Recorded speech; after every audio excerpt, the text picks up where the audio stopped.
প্রিয় বন্ধুরা, যে আপনাকে এমন একটা জিনিস দেখাবো আজকে। দেখেন, পাহাড়ের চূড়ার উপর অনেক উচ্চার উপরে একটা ঘর, ওই ঘরটা দেখাইতেছি জুম কইরা।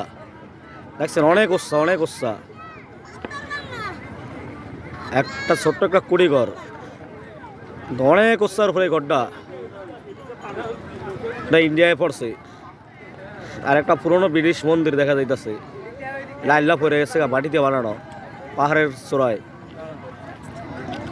কেউ তোমরা কি করে এখানে?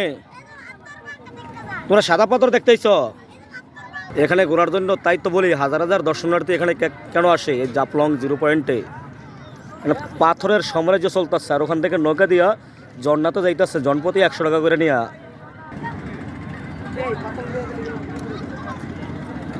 এই পিচ্ছি, পাথর নিও না, নিও না। সবাই লয়ে গেলে কেমন হইব? তাহলে পাথর কমে যাবে না এই জায়গার।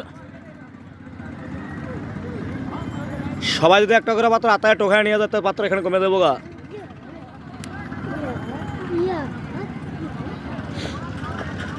এই মন্দিরটা দেখলেই ভয় লাগে। এটা কি ব্রিটিশ আমলের মন্দির নাকি? এটা পাহাড়ের চূড়ার মন্দির পরে রয়েছে, আবার হাইলা রয়েছে, আবার পাহাড়ের উপরে কত সুন্দর বাড়ি। মানে ওরা ওই বাড়িতে বসে বসে ডাইরেক্ট বাংলাদেশের ভিউ নিতে পারে।